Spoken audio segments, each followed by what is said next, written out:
선화목자교회 주일 4부 온라인 예배를 들으시는 모든 성도님들을 주님의 이름으로 환영합니다.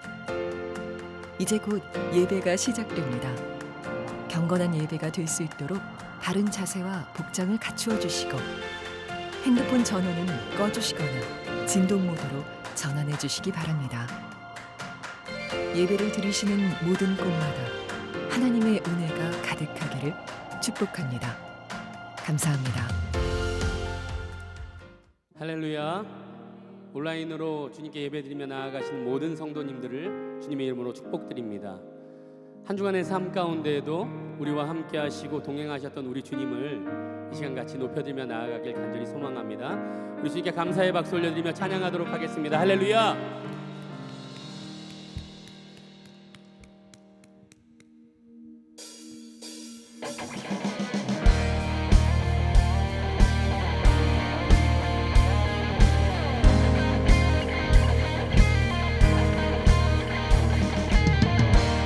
우리의 왕이신 하나님을 찬양하며 나아갑니다. 예수님은 누구신가? 예수님은 누구신가?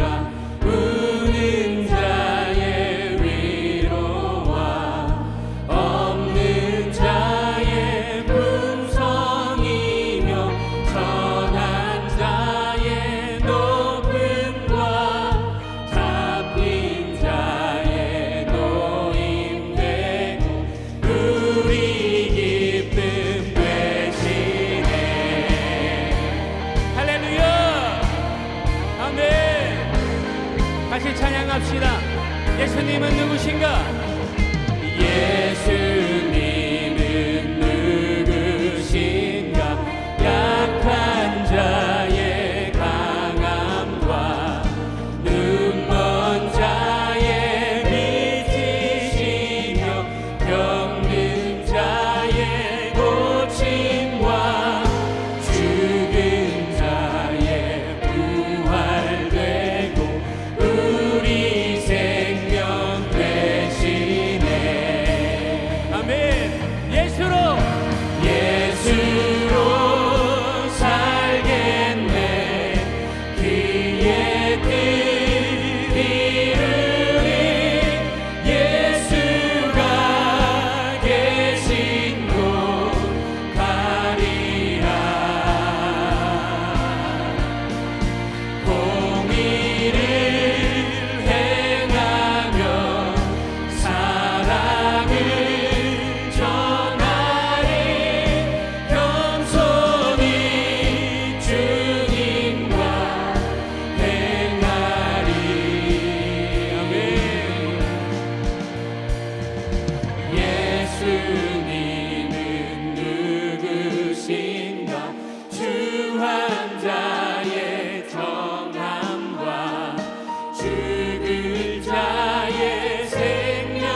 십자가에 달리사 우리 죄 사하셨네.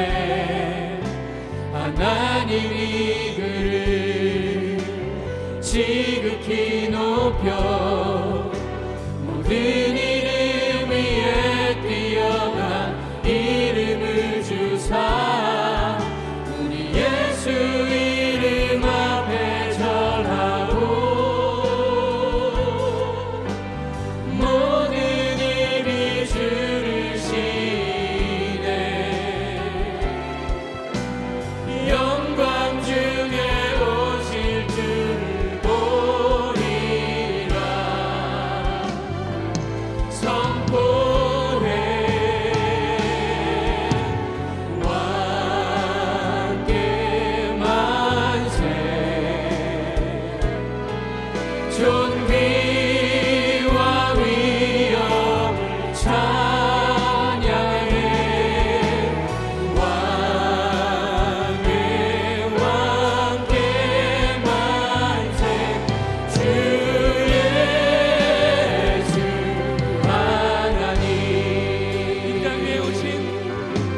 이 땅 위에 오신 하나님의 공제 십자가에 달리사 우리 죄 사하셨네. 하나님이 그를 지극히 높여 모든 이름 위에 뛰어난 이름을 주사 우리 예수 이름 앞에 절하고 모든 입이 주를 시네.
아멘.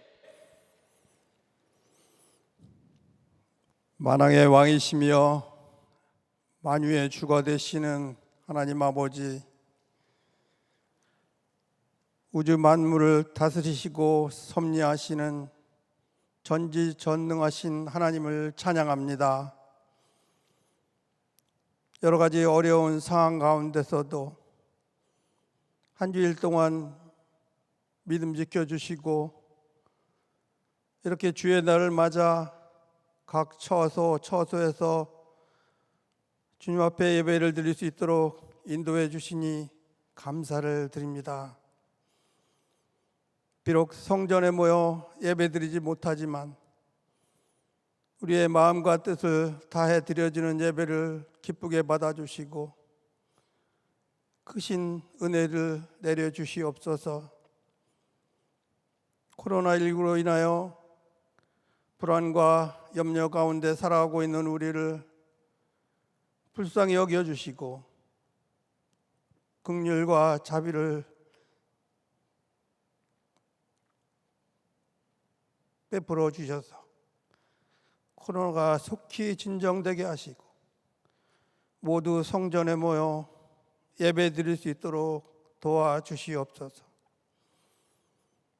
내일을 예측할 수 없고 한 발짝 앞을 바라볼 수 없는 이 상황 가운데 진정 우리가 의지하고 바라볼 분은 오직 예수 주님밖에 없음을 고백합니다. 주님의 강한 팔로 우리를 붙잡아 주시고 이 어려운 때를 믿음으로 잘 이겨나갈 수 있도록 인도하여 주시옵소서. 주님, 코로나19를 통하여 우리의 자신을 더 깊이 돌아보길 원합니다. 이 고난을 통해 우리가 스스로 겸허히 돌아보며 하나님의 뜻을 깨닫고 죄에서 돌이키는 계기가 되기를 원하오니 성령님께서 우리의 마음을 만져주시옵소서. 오래 참으시며 노하기를 더디하시는 주님, 우리가 말씀대로 살려 해도 육신이 연약하여 늘 넘어집니다. 우리에겐 선한 것도 의로운 것도 하나도 없습니다. 우리의 결심과 다짐으로는 죄를 이길 수 없사오니 주님께서 도와주시기를 원합니다. 교만한 마음을 버리고 낮고 천한 말 위에 오신 주님의 마음을 회복하게 하시고 가난한 심령, 낮은 심령, 주님의 마음으로 목마른 심령들이 다 되게 하시옵소서. 역사의 주관자이시며 통치자이신 하나님 아버지, 이 나라 모든 국민이 하나님을 믿는 나라 되게 하시옵소서. 오직 주님만을 경외하며 정치, 경제 모든 영역에서 하나님이 간섭하고 통치하고 인도하는 나라 되게 하시옵소서. 철장으로 굳게 닫힌 북녘 땅을 활짝 열어주시고 대를 이은 우상이 무너지고 하나님의 통치가 이루어져 온 땅에 주님을 찬양하는 소리가 널리 널리 울려 퍼지게 하시옵소서. 우리의 심령을 살피시고 폐부 깊숙한 곳같이 감찰하시는 주님, 우리의 무너졌던 마음이 오늘 예배를 통하여서 다시 회복되며 일어서길 소원합니다. 이 시간 전승훈 목사님이 대언하시는 하나님의 말씀을 듣고 낙심되고 상심한 마음들이 회복되며 다시 새 먹기를 간구합니다. 오직 말씀만이 우리를 살리고 예수님만이 우리를 온전히 구원해 주실 님을 믿습니다. 예배와 말씀을 통하여서 우리 모두가 주님 앞에 한 발짝 더 나아가는 시간이 되기를 원하오며 예수님의 이름으로 기도드립니다. 아멘.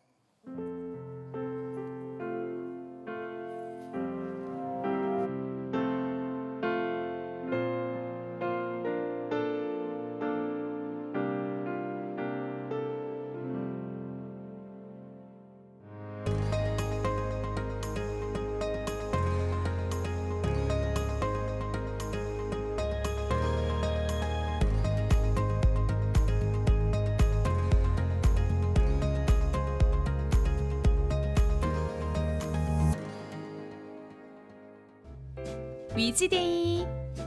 영상으로 쓰는 예수동행일기 브이로그 영상 공모. 예수님과 동행한 소중한 일상을 영상으로 쓰는 특별한 시간. 하루의 일상을 담은 영상으로 예수동행일기를 써보세요. 9월 12일부터 23일 오후 6시까지 이메일로 보내주세요. 선정된 영상일기는 위지대의 예배에 소개되며 응모하신 모든 분께 소정의 상품을 드립니다. 영상으로 쓰는 예수동행일기 브이로그 영상 공모에 성도님들의 많은 참여 부탁드립니다. 교회 소식을 알려드리겠습니다. 추석을 맞이하여 예수님과 동행하는 행복한 추석 보내기 캠페인에 참여해 보시기 바랍니다. 첫째, 복음을 전해야 할 가족들에게 추석 인사와 복음 메시지를 담은 이미지와 영상을 전해주세요. 이미지와 영상은 교구별로 전달되고 교회 홈페이지에서도 다운받을 수 있습니다. 둘째, 담임 목사와 함께 명절 가정 예배를 드립니다. 추석 당일 오전 9시 온 가족이 모여 온라인 생방송으로 참석해 보세요. 가정 예배지는 교회 로비에 비치되어 있고 홈페이지에서도 다운받을 수 있습니다. 온라인 기도의 집에서 매일 특별한 기도회가 열립니다. 특별한 기도 집회를 통해 기도의 부흥을 경험하시기 바랍니다. 믿음으로 사는 남자들의 모임을 화요일 온라인에서 개강합니다. 청년 예수 동행운동 워십 위드 지저스가 화요일 오후 8시 온라인에서 있습니다. 다음 세대를 위한 기도 모임이 시작됩니다. 금요일 오전 10시 30분 어린이국 유튜브 채널에서 참여하실 수 있습니다. 제자훈련 남지연 전도사가 부임합니다. 매일 1시간 기도와 예수 동행일기를 통하여 주님과 동행하는 한 주 보내시길 바랍니다. 이 시간 우리의 마음을 들여 하나님께 예물 드리는 시간입니다. 한 주간 주신 은혜에 감사하면서 영상 상단에 있는 계좌를 통하여서 온라인으로 헌금하시면 되겠습니다. 이 시간 특주팀의 찬양과 함께 주님께 예물 드리는 시간 갖도록 하겠습니다.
오늘 우리에게 주시는 하나님의 말씀은 마태복음 4장 17절에서 22절 말씀입니다.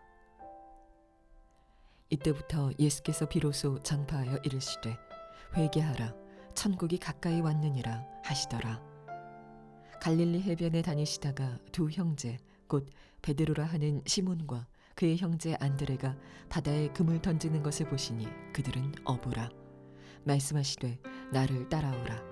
내가 너희를 사람을 낚는 어부가 되게 하리라 하시니 그들이 곧 그물을 버려두고 예수를 따르니라. 거기서 더 가시다가 다른 두 형제 곧 세베대의 아들 야고보와 그의 형제 요한이 그의 아버지 세베대와 함께 배에서 금을 깁는 것을 보시고 부르시니 그들이 곧 배와 아버지를 버려두고 예수를 따르니라.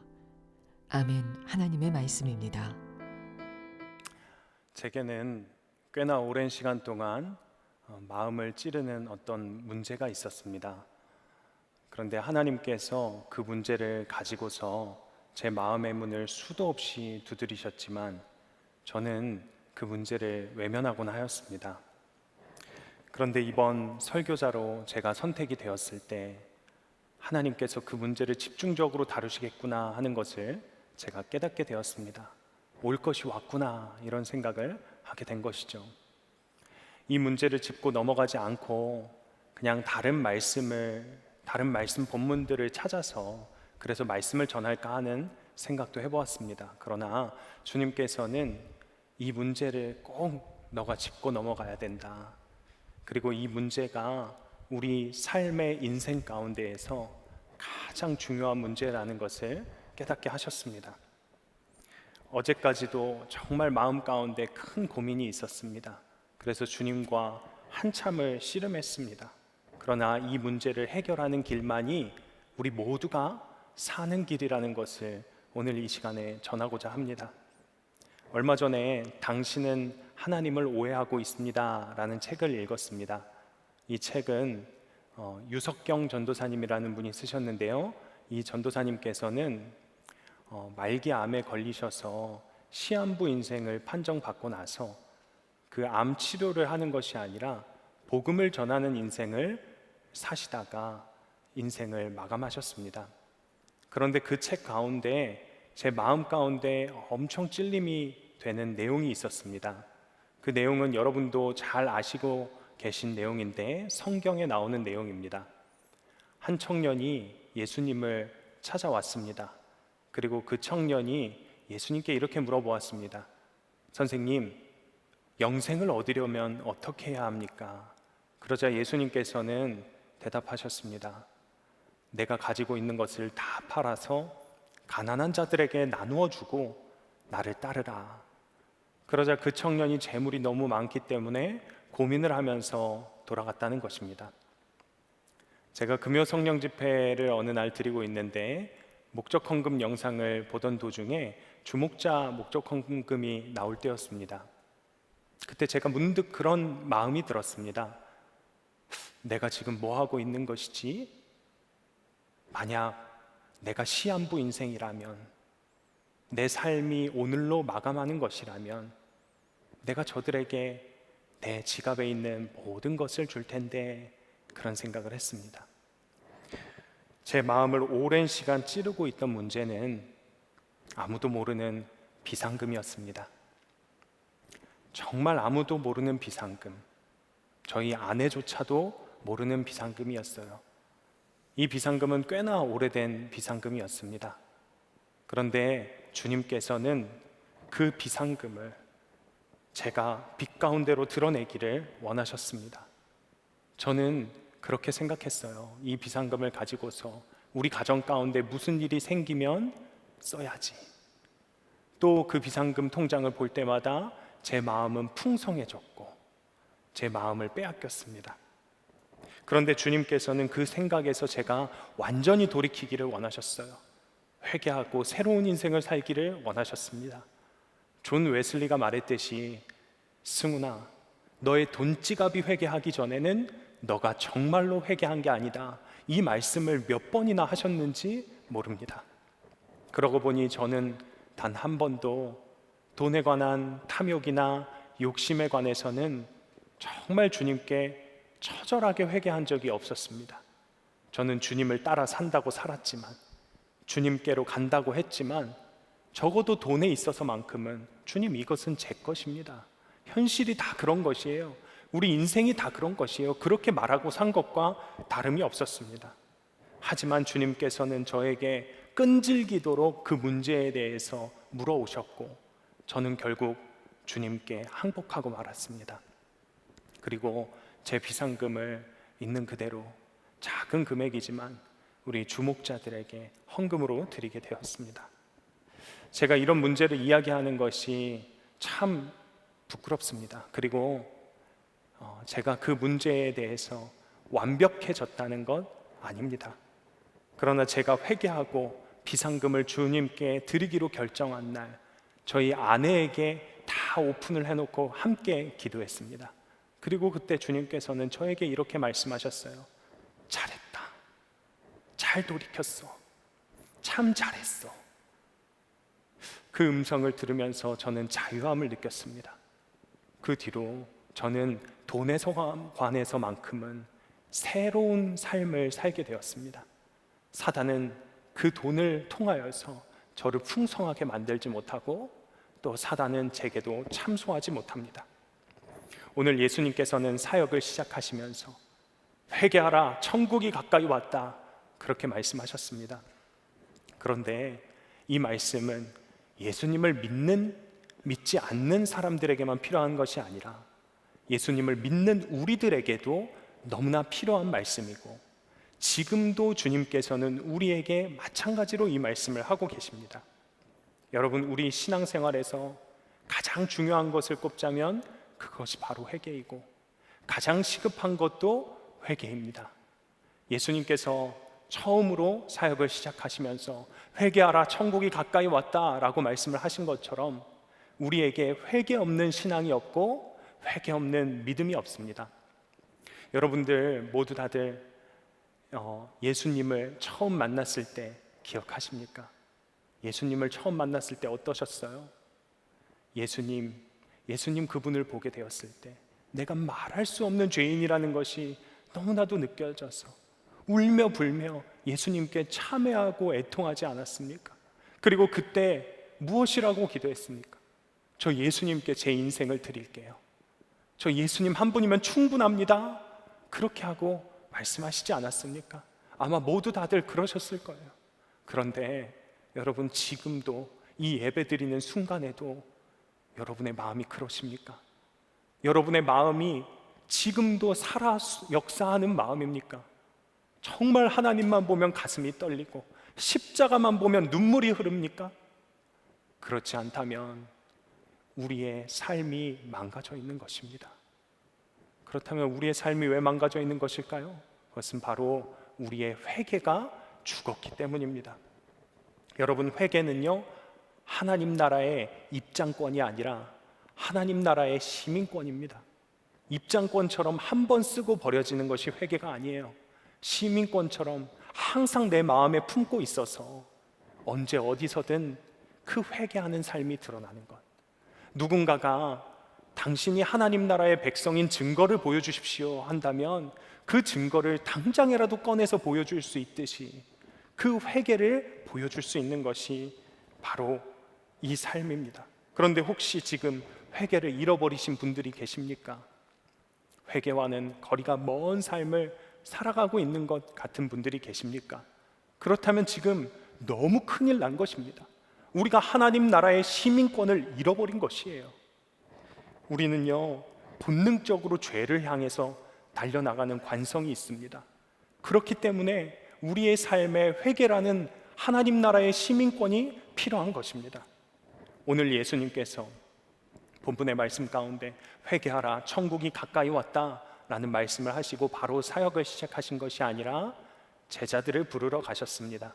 그런데 이 내용이 진정한 회개가 무엇인지에 대해서 분명히 보여주고 있습니다. 예수님께서 갈릴리 해변을 걸으실 때에 베드로와 안드레를 만나셨습니다. 그리고 그들에게 주님께서는 나를 따라오너라, 내가 너희를 사람을 낚는 어부가 되게 하겠다, 그렇게 말씀하시자 두 형제는 자신의 그물을 버려두고 예수님을 쫓았습니다. 그런 뒤에 다시 해변가를 걸어가실 때에 야고보와 요한을 만나시고 그들도 마찬가지로 부르셨습니다. 그러자 그들도 자신의 배와 아버지를 다 버려두고 예수님을 쫓았습니다. 그들은 자신이 들고 있던 그물을 다 내려놓고 예수님을 쫓았습니다. 아버지에게 아버지 제가 언제 돌아올 것인데 기다려주세요 이야기를 하고서 쫓은 것이 아닙니다. 배와 그물을 다 버려두고 따른 것이죠. 물고기를 낚는 어부의 인생에서 이제는 오직 예수 그리스도만 쫓아가는, 예수님만을 따르는 제자의 인생으로 완전히 탈바꿈을 한 것입니다. 180도 다른 인생을 살아가게 된 것입니다. 그런데 여러분, 이게 회개입니다. 진정한 회개는 그냥 기도만 하는 회개가 아니라 우리의 삶이 변화되는 것입니다. 이 세상의 모든 것을 내려놓고 따르는 회개입니다. 왜 내려놓고 따라야 합니까? 그물을 들고서는 제자가 될 수 없기 때문이에요. 여러분, 어떤 사람이 그물을 들고 있다고 생각해 봅시다. 그 사람이 제자 같나요? 아니면 어부 같나요? 그 사람은 어부로 보일 뿐입니다. 그물을 들고 있는 사람의 마음은 온통 그물에 가 있는 것입니다. 여러분, 여러분이 들고 있는 그물은 무엇입니까? 여러분이 가장 소중하게 여기고 가장 귀하게 여기는 것이 무엇입니까? 여러분의 손에 예수님의 손이 아니라 그물이 들려 있다면, 여러분이 가장 사랑하는 그것이 들려 있다면 우리는 아직 회개의 인생을 살고 있는 것이 아닙니다. 처음 회개를 잃어버리게 된 것이죠. 제가 신방을 하면서 감동을 받았던 기억이 있는데요, 어느 날은 한 권사님의 사업장에 신방을 가게 되었습니다. 그런데 사업장 신방을 가기 전에 제가 이 권사님의 사업장의 번창을 위해서, 그리고 축복을 위해서 제가 기도도 준비하고 말씀도 준비해서 권사님을 만났죠. 그런데 권사님 예배 드리시기 전에 저한테 이런 말씀을 하시더라고요.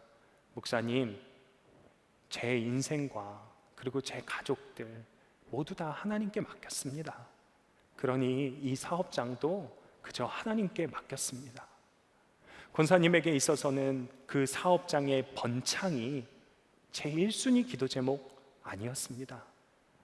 이전까지는 내 욕심을 따라서 살았다면 그것 아니고 이제 주님께 다 맡긴 삶, 주님만 따라가는 삶, 여러분, 이런 삶이 회개하는 삶입니다.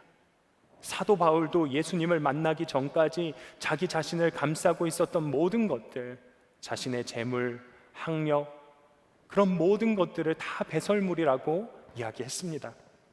진짜 회개는 어제 잘못했던 거, 오늘 잘못했던 거, 이번 주에 잘못했던 거 하나하나씩 내 입술로 고하면서 잘못했습니다, 죄송합니다, 그렇게 말하는 것이 회개가 아니라 내 삶이 180도 바뀌어서 이전까지는 세상의 것을 쫓아가고 있었다면 이제는 완전 다른 사람이 된 것처럼 새로 태어나는 것, 그것이 바로 회개입니다. 마틴 루터의 95개조 반박문의 가장 첫머리는 이렇게 시작합니다. 우리 주 예수 그리스도께서 회개하라 하셨을 때 이는 믿는 자의 삶 전체가 회개하는 삶이어야 함을 말씀하신 것이다.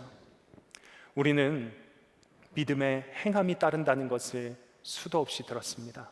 그것처럼 마찬가지로 회개도 회개 기도로 시작하여서 회개하는 삶까지가 회개입니다. 우리가 생각할 때 죄는 그저 윤리적인 거나 도덕적인 잘못을 저지르는 것이라고 생각합니다. 그런데 죄의 본질은 방향성이에요. 방향성이 달라지면 다 달라지게 돼 있는 것이죠. 우리의 죄를 자복하고 참회하는 일이 물론 회개의 시작인 것은 맞지만 그것은 시작일 뿐이고, 우리가 진짜 하는 회개는 우리의 삶의 상황과 여건들에서, 우리의 삶의 영역들에서, 모든 순간에서 우리가 주님을 바라보는 삶으로 돌이키는 것입니다. 우리의 삶의 관성이 있어서요, 죄를 향해서 달려나간다고 말씀드렸지요. 그래서 우리가 이토록 하나님 앞에 돌이켜 서는 일이 계속적으로 필요하다는 것입니다. 마틴 로이드 존스 목사님께서는 이렇게 강력하게 말씀을 하셨습니다. 삶의 회개의 특징이 나타나지 않는다면 그리스도인이라는 이름표를 떼어버리는 것이 낫습니다. 결혼을 하기 전에 저희 아내와 연애를 할 때 제가 아내에게 그런 이야기를 많이 했습니다. 우리가 결혼을 하면 혹시 우리는 동굴에 가서 살아야 될지도 모르고 원두막에다가 천막 치고 살아야 될지도 모른다. 이게 무슨 이야기인가 하면, 목회자인 나랑 결혼하면 정말 가시밭길을 걸을 수도 있다는 이야기를 돌려서 이야기를 한 것이죠. 그런데 놀라운 것이 저희 아내가 저랑 결혼을 해 주었다는 것이에요. 너무 감사한 일이죠. 얼마나 믿음이 좋은 것입니까? 그런데 그렇게 결혼을 하고서 어느 한 날은 이야기를 나누다가 그 이야기를 나누게 되었습니다. 그런데 한참을 이야기하다가 갑자기 이렇게 이야기를 하는 거예요. 당신 그때 그렇게 말로는 동굴에 가서 산다, 원두막에 가서 산다 이야기를 했지만 실제로 보기에는 그런 데 가서 못 살 사람처럼 보였다는 것입니다. 그런 데 가서 안 살 사람처럼 보였다는 거예요. 제 마음 가운데 얼마나 실망감이 밀려오든지요. 그런데 그것은 아내를 향한 실망감은 아니었고요, 제 자신을 향한 실망감이었습니다. 나의 실체가 그런 것이었구나. 내가 그런 사람으로 보였구나. 여러분, 우리가 아무리 수도 없이 회개를 하고 울며 불며 하나님께 회개를 하고 또 내 가슴팍에다가도 나는 회개한 사람입니다, 내 머리에도 나는 회개한 사람입니다, 그렇게 써붙이고 다녀도요, 우리의 삶이 변하지 않으면 회개 안 한 사람입니다. 여러분, 그리스도인이 된 다음에 여러분의 삶에는 어떤 변화가 있었습니까? 어떤 부분들에서 부딪힘이 있었습니까? 여러분에게는 변화가 일어나는 중에 있습니까? 우리가 진정한 회개를 하게 될 때 예수님의 제자들이 어부에서 제자의 인생으로 파격적으로 변한 것처럼 우리의 인생도 파격적으로 변화된다는 것입니다. 우리의 삶이 손바닥 뒤집듯이 완전한 방향 전환이 일어난다는 것입니다. 그런데 그런 모습들이 일어나고 있지 않다면 그것은 너무나 큰 일이 난 것입니다. 이처럼 회개하는 일은 입술의 고백을 통해서만 하는 일이 아니고 삶에서 드러나는 것이기 때문에 이 회개가 우리에게 너무나 거북한 일로 다가옵니다.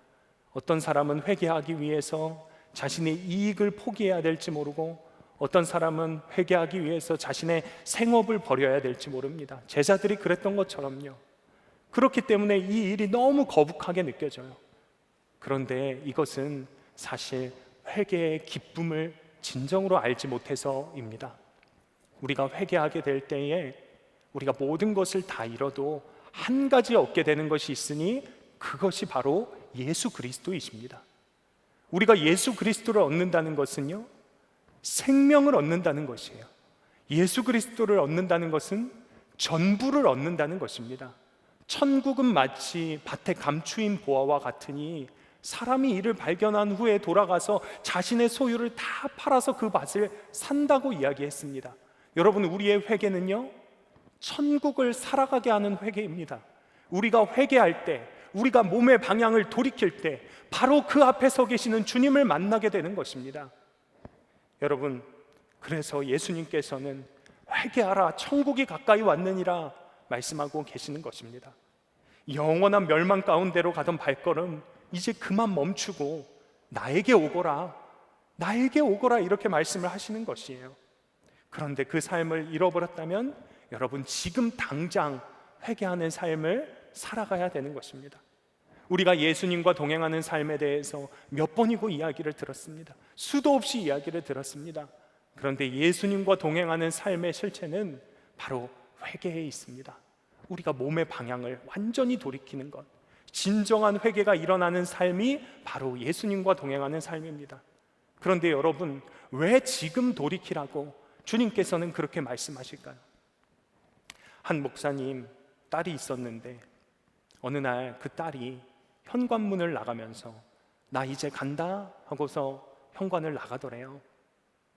근데 그 딸이 어디 가는지도 모르겠고 그냥 나가버렸으니까 그 뒤로 갑자기 그 마음 가운데 이 딸을 다시는 못 볼 것 같다라는 생각을 했답니다. 사랑한다는 말을 한 번이라도 더 할 걸, 한 번이라도 더 안아줄 걸, 이런 생각을 하고 있는데 갑자기 아내가 방에서 나오더니만 또 자신의 짐을 주섬주섬 다 싸더래요. 그러더니만 방을 나가려고 하는 거예요, 집을. 그러니까 이 목사님께서 어디가? 이렇게 물어봤더니 아무런 대답 없이 그냥 나가서 엘리베이터를 타고서 내려가더랍니다. 그래서 너무 당황하는 마음에 깜짝 놀라서 꿈에서 깼답니다. 그런데 꿈에서 깨고 보니까 그 꿈의 일이 너무나도 생생한 것이에요. 그리고 나서 그런 생각을 했답니다. 아, 가족들과 이렇게 헤어질 때가 곧 오겠구나. 다 이렇게 떠나게 되겠구나. 그날을 준비하지 않으면 안 되는 일이구나. 여러분, 우리도 마찬가지입니다. 우리도 언젠가는 다 떠나고 다 헤어지게 됩니다. 데살로니가전서 5장 1절에서 2절은 형제들아, 때와 시기에 관하여는 너희에게 쓸 것이 없음은 주의 날이 밤에 도둑같이 이를 줄을 너희 자신이 자세히 알기 때문이라 라고 말씀하셨습니다. 여러분, 지금 만약 내 마음을 찌르는 문제가 이 예배 가운데 생각나셨습니까? 아주 작은 문제여도 내 마음을 찌르는 문제가 있으십니까? 그러면 그 문제를 그냥 덮어두시면 안 됩니다. 그 문제를 덮어두었다가 그 문제가 눈덩이처럼 불어나서 해결하기에 너무 어려운 문제가 되어 있을 수도 있고, 또 우리가 죽은 이후에 그 문제가 드러나게 되면 여러분, 그때는 어떡하실 겁니까? 그때는 우리가 돌이킬래야 돌이킬 수 없는 때가 왔다는 것입니다. 우리의 삶에 언제든지 돌이킬 기회가 있겠지. 우리의 믿음이 조금만 더 성숙하면 그때는 돌이킬 수 있겠지. 그런 생각을 가지고 살아가시면 안 됩니다. 지금 돌이켜야 하시는 거예요. 러시아에 반체제 혐의를 가지고서 잡힌 한 젊은 청년이 있었습니다. 그런데 그 청년이 반체제 혐의로 인해서 사형을 받게 되었는데요. 사형이 집행되던 날 마지막으로 5분의 시간을 그 청년에게 주었습니다. 그런데 이제 자신이 죽을 시간이 5분밖에 남지 않았다고 생각하니까 세상의 모든 것이 너무나 아름다워 보인다는 거예요. 그리고 내가 지금까지 왜 이렇게 살았나, 그런 생각이 들더랍니다. 눈물이 줄줄 흘렀습니다. 그리고 사형이 시작되어서 이제 죽음의 위기 가운데 있는데 갑자기 저쪽 끝에서 멈추시오 하는 말이 들리는 겁니다. 그 말을 듣고서 이렇게 돌이켜 보니까 황제가 그 반체제 혐의에 있는 사람들을 죽이지 말고 유배를 보내라 라고 명령을 전달했다는 겁니다. 그리고서 그 청년은 유배를 가게 되었는데 이 청년의 이름이 러시아의 대문호인 도스토옙스키입니다. 그 도스토옙스키는 그날의 일을 기점으로 해서 매일 매순간 나는 마지막 5분을 살고 있다라고 생각을 하면서 살아갔다고 했습니다. 여러분, 우리의 인생도 마찬가지입니다. 우리의 인생도 어느 때 언제 끝마쳐질지 모르는 것입니다. 죽음이 코앞에 오기 전까지 죽음에 대해서 단 한 번도 생각하지 않고 살아가셨던 분이 있습니까?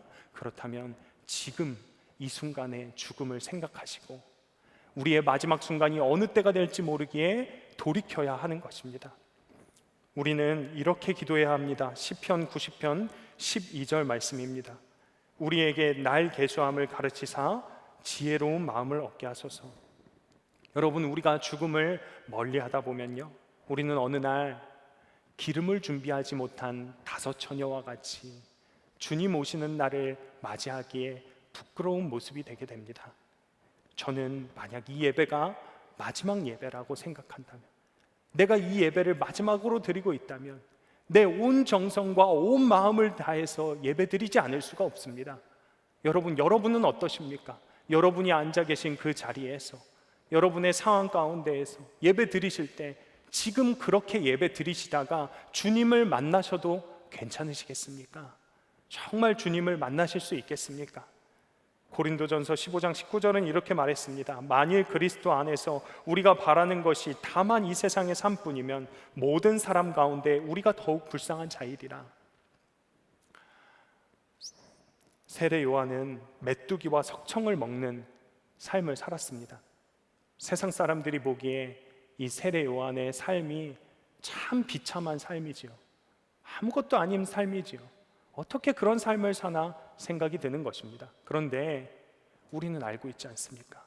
세례 요한이 그런 삶을 살았던 것은 그가 세상을 바라본 것이 아니라 하나님 나라를 바라보는 눈이 활짝 열려 있었기 때문에 그런 삶을 살아갈 수 있었던 것입니다. 아까 잠시 초반에 이야기했던 유석경 전도사님, 그 전도사님에게 수많은 사람들이 물어보았다고 했습니다. 하나님을 원망하시지는 않으시나요? 그때 이 유석경 전도사님이 이렇게 대답했습니다. 저는 단 한 번도 하나님을 원망한 적이 없었습니다. 제가 왜 암에 걸렸는지도 묻지 않았습니다. 저는 하나님을 이해하려고 하지 않았습니다. 저는 주님을 신뢰합니다. 여러분, 우리에게 날이 별로 남지 않았다는 것을 깨닫게 된다면 우리는 하나님을 이해해 보려고 하는 것이 아니라 하나님의 말씀에 따라서 순종할 수 있습니다. 회개하라 그렇게 외치시는 그 말씀에 순종할 수 있습니다. 왜 그렇게 살아야 하냐고 묻는 것이 아니라 믿음으로 기꺼이 그렇게 살겠다고 말할 수 있습니다. 우리가 육성으로 주님의 음성을 들을 수는 없지만 지금 주님께서는 너무나도 다급하게 회개하라 외치시고 계십니다. 왜 그렇게 다급하게 말씀하실까요? 우리를 정말 사랑하시기 때문입니다. 너무도 사랑하시니까요. 너무도 절절하게 외치시고 계시는 겁니다. 그만큼 우리에게 회개가 급박한 일이기 때문에 지금을 넘기지 말라고 말씀하시는 것입니다. 여러분, 여러분에게 아들과 딸이 있다고 생각을 해보세요. 그런데 그 아들과 딸이 불난 집에서 자고 있어요. 여러분, 어떻게 그 아들과 딸을 데리고 나오시겠어요? 저는 제 아들이 들어가 있다면 당장 뛰어 들어가서 당장 나와, 빨리 나와, 지금 나와, 안 나오면 죽어, 이렇게 말할 것 아닙니까? 그런데 그 아들이 된 우리는 그렇게 이야기하고 있는 거예요. 제가 왜 나가야 합니까? 도대체 무슨 일입니까? 저는 이해가 가지 않습니다. 저를 좀 이해시켜 보십시오. 그렇게 말하고 있는 것입니다. 그러니 주님의 마음이 얼마나 다급하고 얼마나 애절합니까? 회개하라, 회개하라, 지금 회개하라, 그렇게 말씀을 하시고 계신 것입니다. 여러분, 지금 이 순간을 절대 그냥 넘기시면 안 됩니다. 어느 때가 우리의 마지막 때인지 모릅니다. 우리 모두가 시한부 인생입니다. 우리가 주님 앞에 갈 날이 언제인지 모르기에 우리가 정말 돌이키는 인생을 살아가야 된다는 것입니다. 여러분 모두가 이 예배를 그냥 넘기지 마시고 이 예배를 기점으로 새로운 인생을 살아가게 되시는 여러분 모두가 되시기를 축복합니다. 이 시간 우리가 함께 기도하도록 하겠습니다. 주님, 우리의 눈을 열어주시옵소서. 우리의 눈을 활짝 열어주셔서 주님을 바라볼 수 있게 하여 주시옵소서. 주님을 바라봄으로 내 자신이 말할 수 없는 죄인이라는 것이 분명해지게 하여 주시옵소서.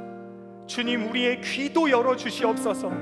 주님, 우리의 귀에 들리게 하여 주시옵소서. 주님께서 지금 회개해, 지금 당장이야, 빨리 그곳에서 나와, 그렇게 말씀하시는 주님의 음성이 들리게 하여 주시옵소서. 주님, 우리의 인생이 오늘이 마지막이라 생각하게 하여 주시옵소서. 회개에도 기회가 있음을 기억하게 하여 주시고 지금 당장 주님께로 돌이킨 인생을 살게 하여 주시옵소서. 이 기도 제목으로 기도하며 나아가도록 하겠습니다. 주여, 아버지 아버지 하나님 감사합니다. 주님, 우리가 돌이킬 날을 기대합니다. 주님, 이 시간 우리가 돌이킵니다. 우리가 돌이킵니다. 우리의 길을 열어주소서. 우리의 눈을 열어주소서. 우리의 영혼을 환장하게 우리의 길을 환장하셔서 주님을 준비하게 해주시고 주님을 만나게 해주시고 우리의 약속과 불구하시는 그 예수님을 만나는 역사가 있게 하여 주시옵소서.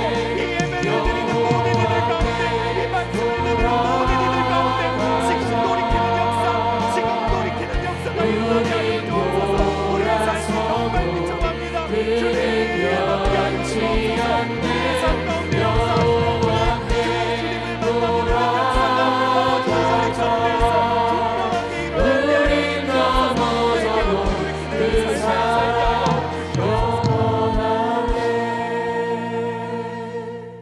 주님, 이 시간에 우리의 눈을 활짝 열어 주시옵소서. 우리의 눈을 활짝 열어 주셔서 아버지 하나님을 우리가 보게 하여 주시옵소서.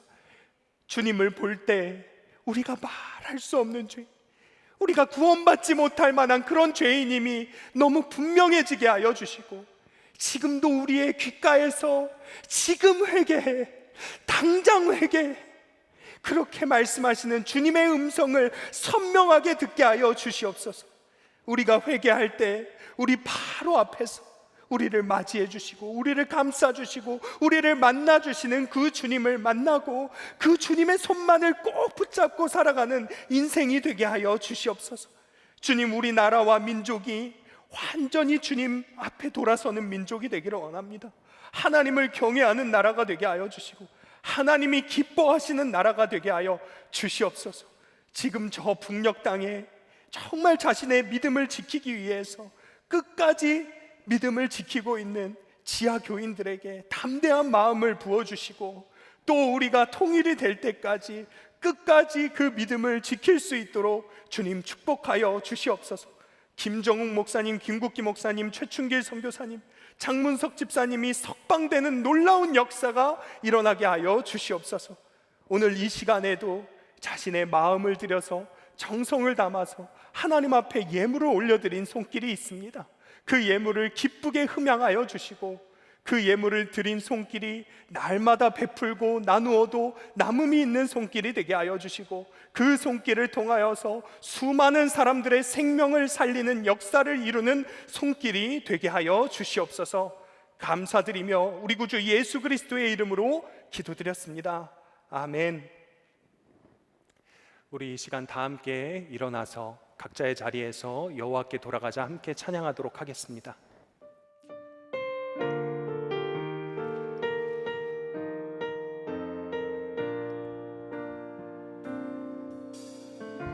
내 백성이 나를 떠나 돌아섰지만 내 사랑이 내 백성을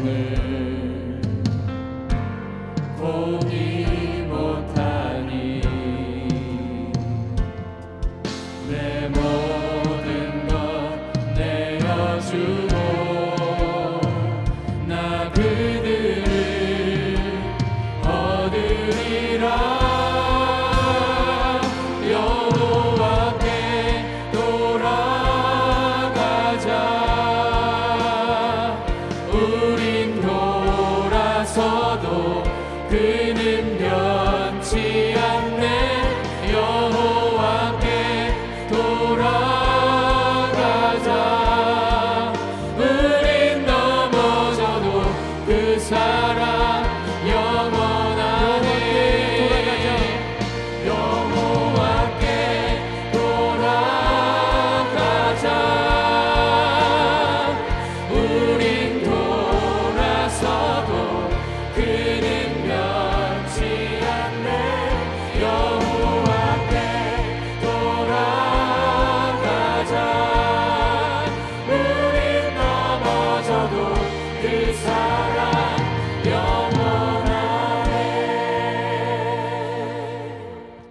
이제는 우리 구주 예수 그리스도의 크고 놀라우신 은혜와 하나님 아버지의 무한하신 사랑하심과 성령님의 교통감화 역사 인도하심이 이 자리 가운데에서 예수님께로 돌이키기를 원하는 모든 이들 위해 영원토록 함께 하시기를 축원하옵나이다. 아멘.